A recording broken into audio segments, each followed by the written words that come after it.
Señoras, señores, las diversas y a veces contradictorias doctrinas que llevan el nombre de la Cábala proceden de un concepto del todo ajeno a nuestra mente occidental, el concepto de un libro sagrado. Se dirá que tenemos un concepto análogo, el concepto de un libro clásico, pero creo que me será fácil demostrar, con ayuda de Oswald Spengler y su libro Der Untergang des Abendlandes, la declinación del Occidente, que ambos conceptos son distintos. Tomemos por lo pronto la palabra clásico. ¿Qué significa etimológicamente? Clásico tiene su etimología en clasis, fragata o escuadra. Es decir, un libro clásico es un libro ordenado, como tiene que estar todo ordenado a bordo, ship shape, como se dice en inglés. Pero además de ese sentido relativamente modesto, de un libro ordenado, un libro clásico es un libro eminente en su género. Y así decimos, por ejemplo, que el Quijote, que la Divina Comedia, que la tragedia de Macbeth, que los Lusíadas, que el Fausto son libros clásicos. Pero, aunque el culto de esos libros ha sido llevado a un extremo quizá excesivo, sin embargo, el concepto es distinto. Sabemos que los griegos consideraban como obra clásica la Ilíada y la Odisea. Sabemos que Alejandro, según nos cuenta Plutarco, tenía siempre debajo de la almohada la Ilíada y la espada, los dos símbolos de su destino de guerrero. Pero, sin embargo, a ningún griego se le ocurrió que la Ilíada fuera perfecta palabra por palabra. Y ya sabemos que en Alejandría los bibliotecarios de esa ciudad se congregaron para estudiar la Ilíada y en el curso de ese estudio inventaron los tan necesarios y ahora a veces deliberadamente olvidados signos de puntuación. Es decir, se creía que la Ilíada era un libro eminente. Se lo veía como la suma de la poesía, como el ápice de la poesía, pero no se creía que cada palabra fuera, o que cada hexámetro fuera inevitablemente admirable. Y eso corresponde a otro concepto. Y tenemos una frase como la de Horacio. Tenemos Horacio que dijo: "Quando cui bonus dormita Homerus", a veces el buen Homero se queda dormido, y nadie diría que a veces el buen Espíritu Santo se queda dormido. Es decir, es un concepto, a pesar de la musa, el concepto de la musa era bastante vago, y algún traductor inglés ha creído que cuando Homero dice "canto musa la cólera de Aquiles", quería simplemente decir, ya en su época quería simplemente decir: un hombre iracundo, tal es mi tema, an angry man, this is my subject.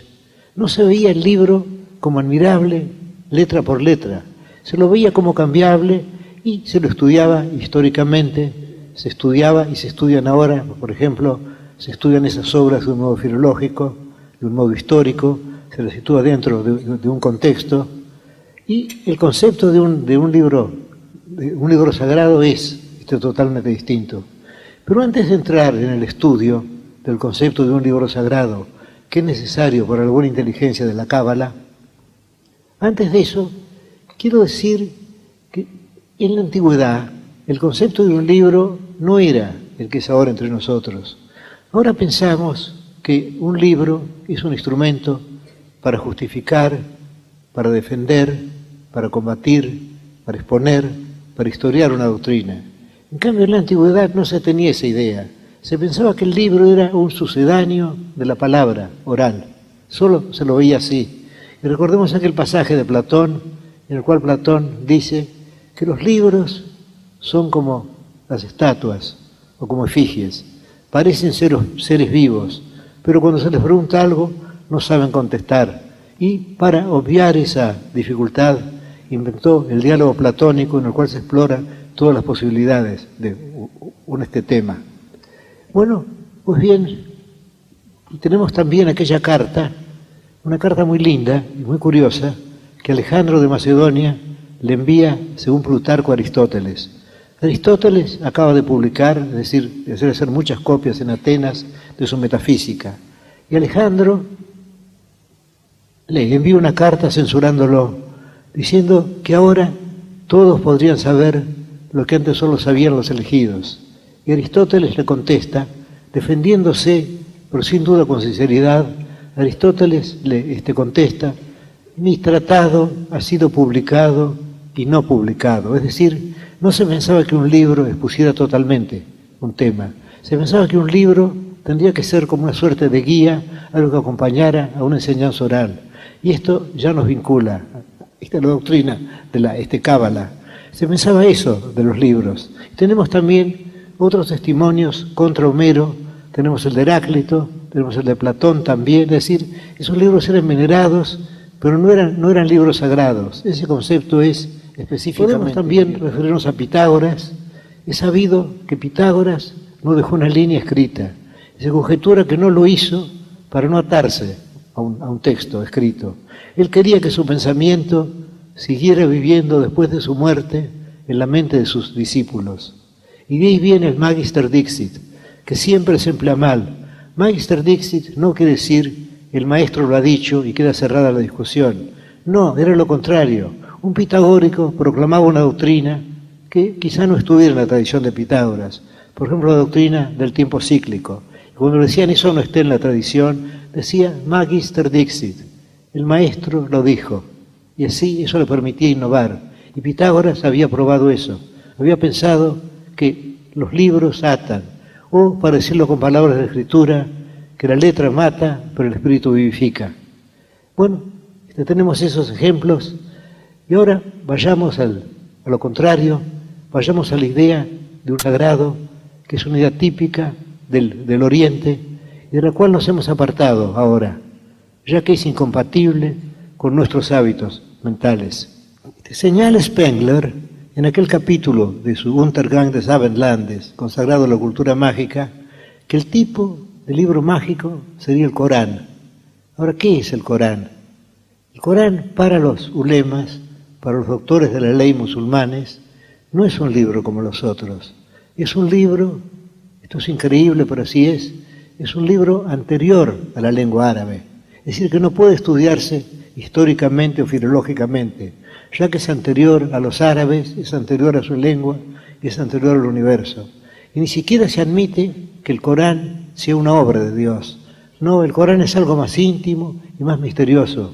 El Corán, para los musulmanes ortodoxos, es un atributo de Dios, como su ira, su misericordia o su justicia. Y en el mismo Corán se habla de un libro misterioso, la madre del libro, que es el arquetipo celestial del Corán, que está en el cielo y que veneran. Bueno, pues aquí tenemos ya la noción de un libro sagrado, del todo distinta de la noción de un libro clásico. Un libro sagrado es sagrado, y son sagradas no solo sus palabras, sino las letras con que fue escritas. Y ese concepto lo aplican los cabalistas al estudio de la escritura. Ahora, yo sospecho que el modus operandi de los cabalistas fue debido al deseo de incorporar pensamientos gnósticos a la mística judía y que buscaron ese modus operandi para justificarse con la escritura, para ser ortodoxos. En todo caso, podemos ver muy ligeramente, yo casi no tengo derecho a hablar de esto, podemos ver muy ligeramente cuál es el modus operandi o cuál fue el modus operandi de los cabalistas que empezaron aplicando su extraña ciencia en el sur de Francia, en el norte de España, en Cataluña, y luego en Italia, luego en Alemania, luego un poco en todas partes, y también llegaron a Israel, aunque no procedieron de allí, procedían más bien de los pensadores, de los heresiarcas de cátaros. Bueno, pues la idea es esta, el Pentateuco, la Torá, es un libro sagrado, y eso quiere decir que una inteligencia infinita ha condescendido a la tarea humana de redactar un libro. El Espíritu Santo ha condescendido a la literatura, lo cual es algo tan increíble como suponer que Dios condescendió a ser hombre. Pero aquí condescendió de modo más íntimo. El Espíritu Santo condesciende a la literatura y escribe un libro. Y en ese libro nada puede ser casual. En toda escritura humana hay algo casual. He mencionado hace un rato el Quijote. Es conocida la veneración supersticiosa con que se rodea el Quijote, como a Macbeth, como a la Chanson de Roland, como a tantos otros libros, generalmente uno en cada país, salvo en el caso de Francia, cuya literatura es tan rica que admite por lo menos 2 tradiciones clásicas. Pero no entraré en ello. Pues bien, si a un cervantista se le ocurriera decir, el Quijote empieza con 2 palabras monosilábicas terminadas en N, en. Luego tenemos una palabra de 5 letras, lugar. Luego tenemos 2 palabras de 2 letras, de la. Pretendiera derivar conclusiones de eso, se pensaría inmediatamente que estaba loco. En cambio, la Biblia ha sido estudiada de ese modo.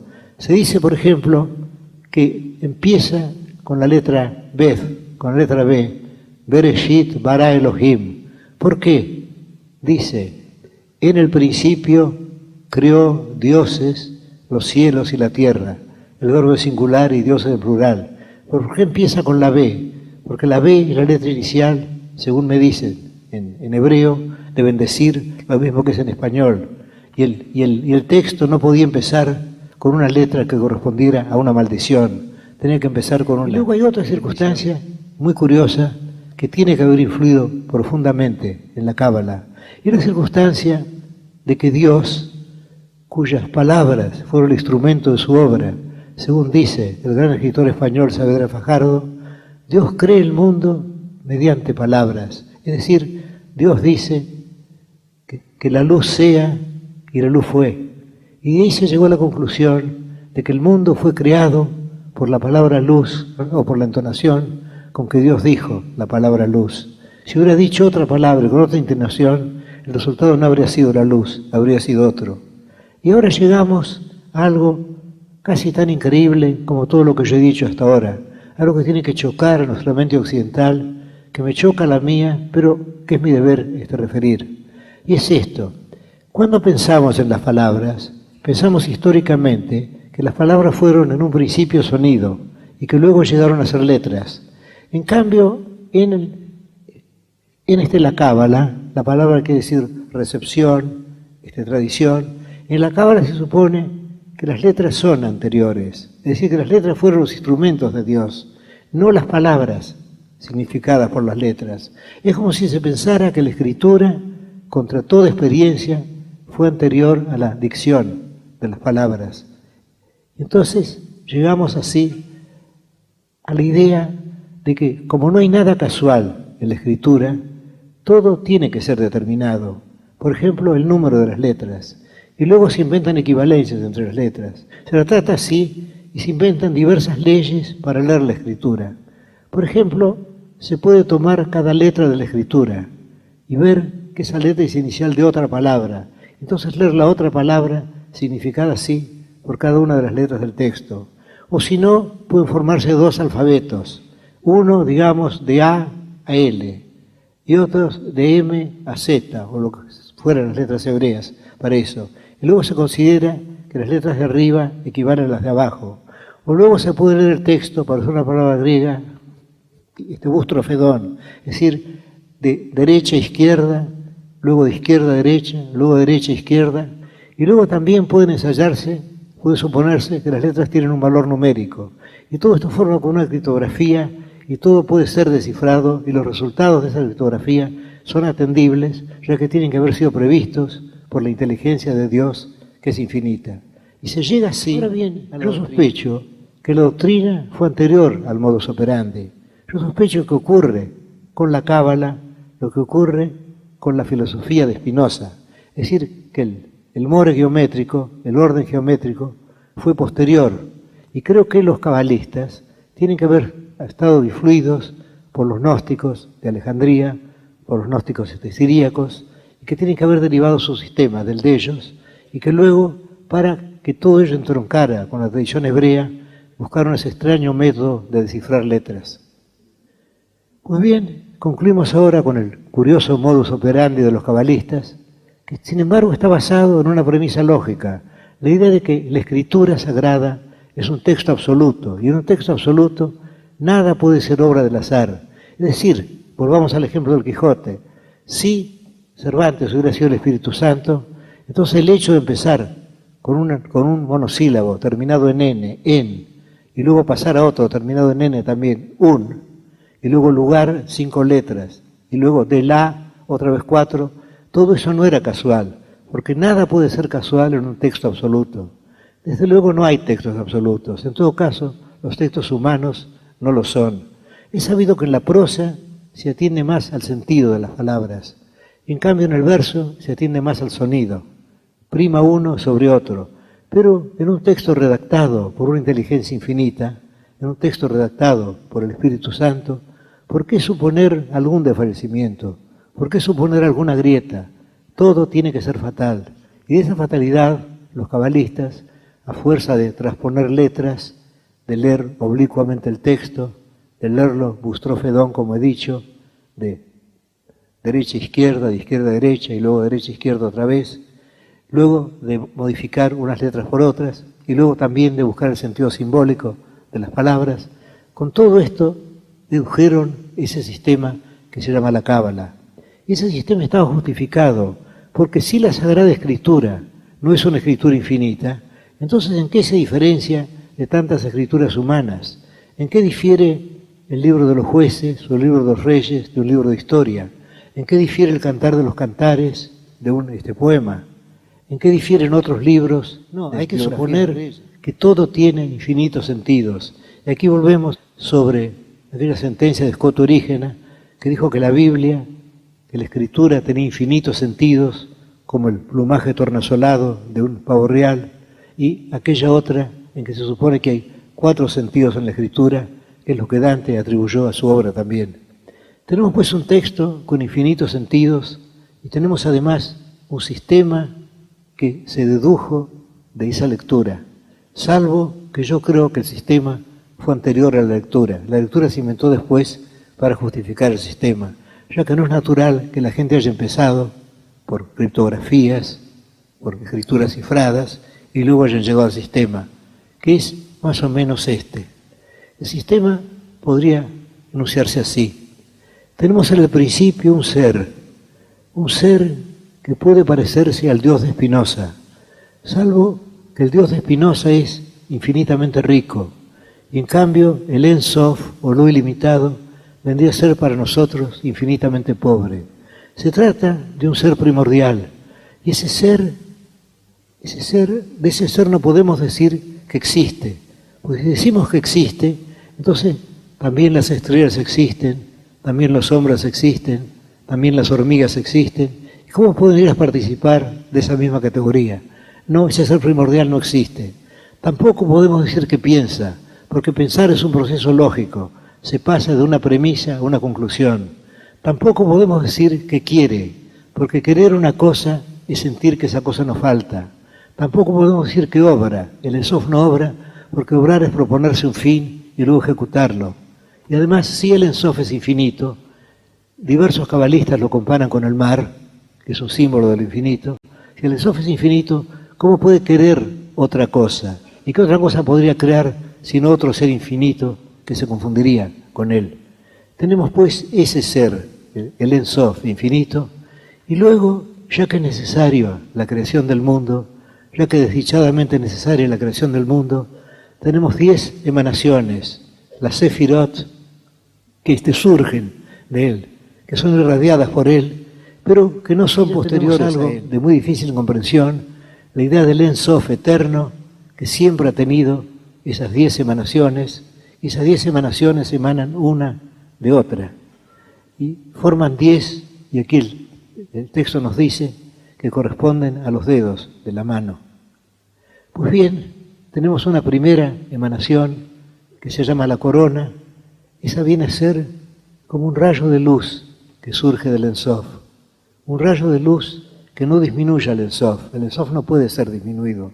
Es un ser ilimitado, incapaz de ser disminuido.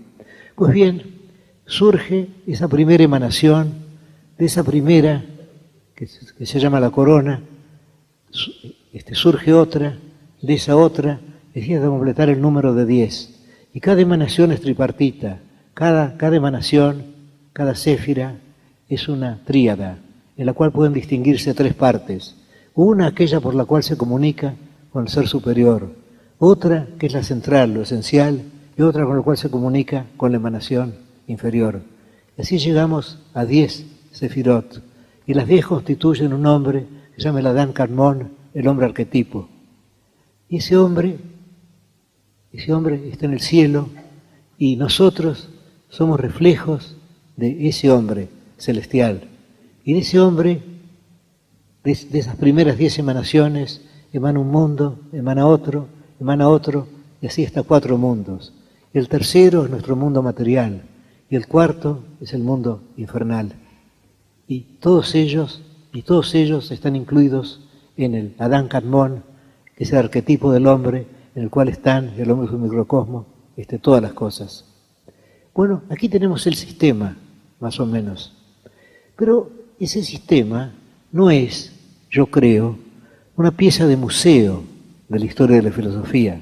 Ese sistema creo que tiene una aplicación, que ese sistema puede servirnos no solo como una curiosidad de la historia filosófica, sino puede servirnos para pensar y quizá para comprender, o la palabra es demasiado ambiciosa, para tratar de comprender el universo. Y aquí podemos pensar en los gnósticos, que fueron anteriores a los cabalistas, anteriores en muchos siglos. Y los gnósticos tienen un sistema parecido.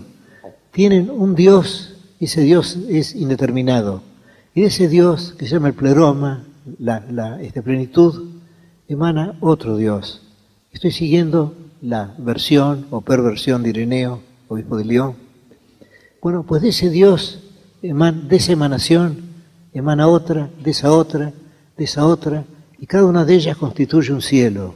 Y llegamos así, hay como una especie de torre de emanaciones, llegamos así al número 365, porque la astrología anda mezclada en todo eso.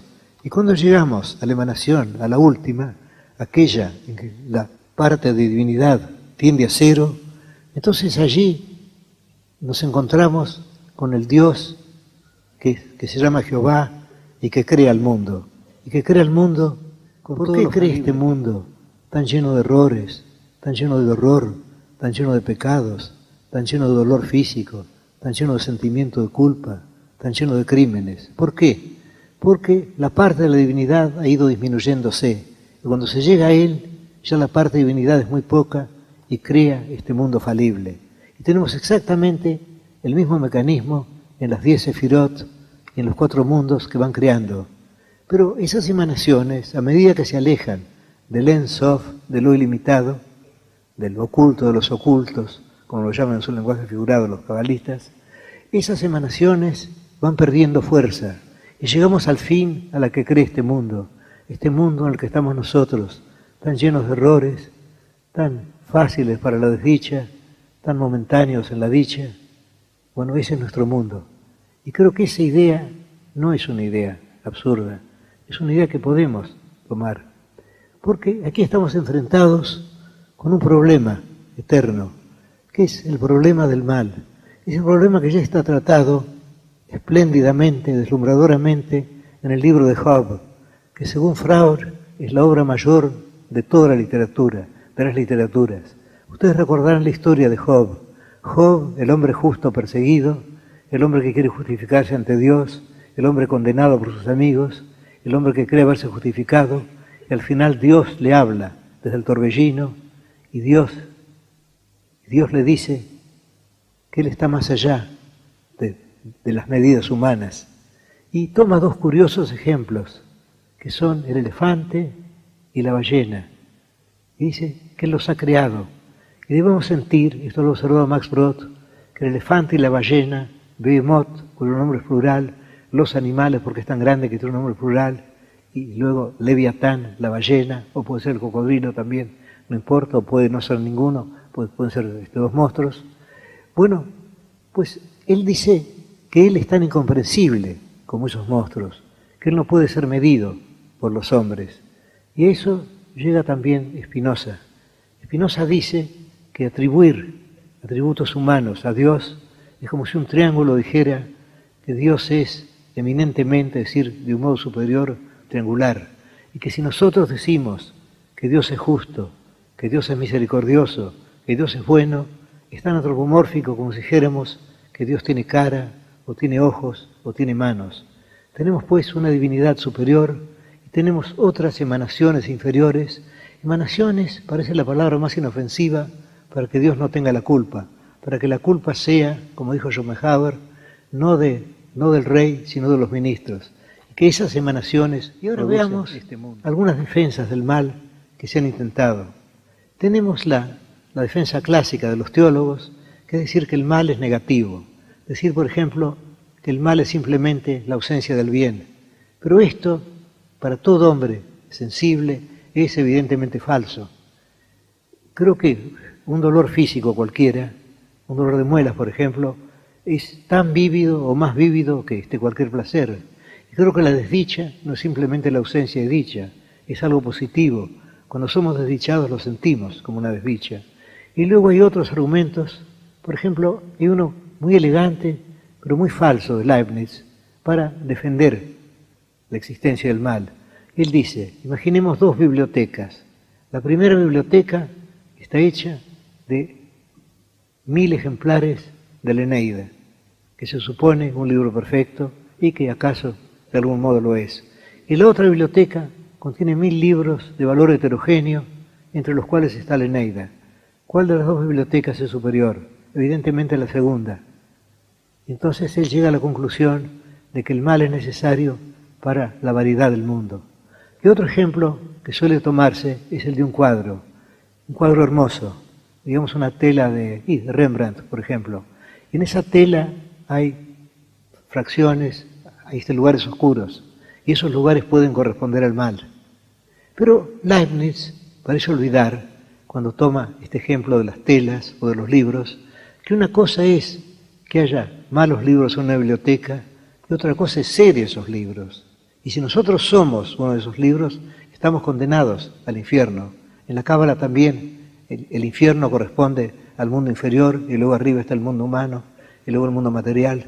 Bueno, y que una cosa es que exista un libro y que otra cosa es ser ese libro.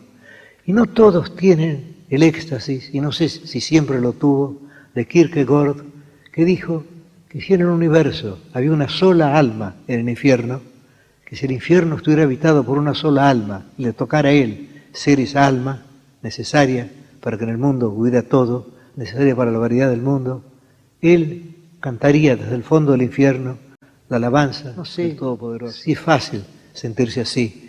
No sé si después de unos minutos de infierno Kierkegaard hubiera pensado así. Pero la idea como ustedes ven, se refiere a un problema esencial, el problema de la existencia del mal, que los gnósticos y los cabalistas resuelven del mismo modo. Lo resuelven diciendo que el universo es obra de una divinidad deficiente, que el universo es obra de una divinidad en la cual la fracción de divinidad tiende a cero, es decir, de un Dios que no es el Dios, de un Dios que desciende lejanamente del Dios. Ahora no sé si la mente puede trabajar con palabras como Dios, como divinidad, o estoy seguro de que no puede trabajar con la doctrina del Ein Sof, de la Sefirot, o con los 365 pisos de emanaciones de los gnósticos. Estoy seguro de que no. Pero sin embargo podemos aceptar esta idea, podemos aceptar la idea de una divinidad deficiente, de una divinidad que tiene que hacer este mundo con material adverso. Y así llegaríamos a lo de Bernard Shaw, que dijo, God is in the making, Dios está haciéndose. Es decir, Dios es algo que no pertenece al pasado, que quizá no pertenece al presente, en la eternidad. Dios es algo que puede ser futuro. Y si nosotros somos justos, si nosotros perdonamos a nuestros enemigos, si nosotros somos magnánimos, incluso si somos inteligentes, si somos lúcidos, estaremos ayudando a construir a Dios. Y hay una página de un libro de Wells, no recuerdo cuál, en el cual el héroe, creo que ese libro se titula The Undying Fire, el fuego imperecedero, y viene a ser como una suerte de remedo, no de parodia, del libro de Job. Y sigue más o menos el mismo argumento. El personaje, cuando está bajo la anestesia, sueña que entra en un laboratorio. Ese laboratorio es muy pobre. En ese laboratorio hay un hombre viejo que está trabajando. Y ese hombre viejo es Dios. Y Dios se muestra bastante irritado. Dice, estoy haciendo lo que puedo, le dice al otro, pero realmente tengo que luchar. Y volveríamos a esa idea de que existen el bien y el mal. El mal sería el material intratable por Dios y el bien sería la bondad. Bueno, pero el bien a la larga estaría destinado a triunfar y está triunfando. Es decir, yo no sé si creemos en el progreso. Yo creo que el progreso existe, si quieren la forma de la espiral de Goethe, es decir, vamos y volvemos, pero en suma estamos mejorando. Se dirá que cómo podemos hablar de eso en esta época de tantas crueldades. Sin embargo, en esta época de tantas crueldades se toman enemigos y se los envía, bueno, posiblemente a campos de concentración o a la cárcel, pero se toman enemigos. En cambio, tiempo de Alejandro de Macedonia, lo natural parecía que un ejército victorioso y que matara a todos los vencidos, y que una ciudad vencida fuera arrasada. Es decir, de algún modo estamos mejorando, y quizá intelectualmente estemos mejorando también. Y una prueba de ello sería este hecho tan humilde, tan mínimo, de que a nosotros nos interesa lo que pensaron los gnósticos, nos interesa lo que pensaron los cabalistas. Tenemos una inteligencia abierta, estamos listos a estudiar no solo la inteligencia de otros, sino la estupidez de otros, las supersticiones de otros. Es decir, que de algún modo estamos adelantando. Y todo esto nos llevaría a esta conclusión, a la conclusión de que la cábala tan extravagante es no solo una pieza de museo, sino también puede ser una suerte de metáfora del pensamiento. Y ya que he hablado de la cábala, querría hablar de uno de los mitos más curiosos de la cábala, o de las leyendas más curiosas de la cábala, la leyenda del golem, que inspiró aquella famosa novela de Meiring, que me inspiró a mí un poema sobre el golem. Pues bien, la idea es esta. La idea es esta. Dios toma un terrón de tierra, creo que Adán o Adama quiere decir tierra roja, y luego le insufla vida, y crea así a Adán, de suerte que Adán para los cabalistas sería el primer golem, ha sido creado por la palabra divina, por un soplo de vida. Y como en la cábala se dice que el nombre de Dios es todo el Pentateuco, salvo que están barajadas las letras, así, si alguien poseyera el nombre de Dios, o si alguien llegara al Tetradramaton, al nombre de 4 letras de Dios, y supiera pronunciarlo rectamente, podría crear un mundo, y así podría crear un golem también. Así tenemos todas las leyendas del golem, que han sido tan hermosamente aprovechadas por Meiring en su libro El Golem, y que estudia Gerhard Scholem en su libro El simbolismo de la cábala, que acabo de leer, que creo que es el libro más claro sobre el tema, porque he comprobado que es casi inútil buscar las fuentes originales. He leído la hermosa y creo que justa traducción, yo no sé hebreo desde luego, del Sefer Yetzira, libro de la creación que ha hecho el doctor León Duhovne. He leído una versión del Bahir o la luz, y he leído parcialmente el Zohar o libro del esplendor, pero esos libros no están escritos para enseñar la cábala a nadie, están escritos para insinuar la cábala, para que un estudiante de la cábala pueda leer esos libros y pueda encontrarse fortalecido por ellos, pero no dicen toda la verdad, son como los tratados publicados y no publicados de Aristóteles. Y ahora volvamos al golem. Se supone que si un rabino aprende o llega a descubrir el secreto nombre de Dios y lo pronuncia sobre una figura humana hecha en arcilla, esa figura se anima, y esa figura se llama golem entonces. Y en una de las versiones de la leyenda se inscribe sobre la fábula, sobre la frente del golem, se inscribe la palabra Emeth, que significa verdad. Y el golem crece. Pero el golem, si lo dejan solo, sigue creciendo. Y un momento en que es tan alto que yo no pude alcanzarlo, el dueño de este golem. Y entonces le dice que le ate las suelas, que le ate los zapatos. El golem se inclina, al inclinarse, él puede soplar, él puede borrar la letra, la primera letra, el Aleph de Emeth. Entonces queda Meth, muerte, y el golem cae hecho polvo a sus pies. Y otra leyenda, según la cual un rabino o unos rabinos, unos magos, crean un golem y se lo mandan a otro maestro que es capaz de hacerlo, pero que está más allá de esas supersticiones. Lo mandan, entonces el rabino le habla, y el otro no puede contestar, porque el golem no puede concebir y no puede hablar, le están negadas esas facultades.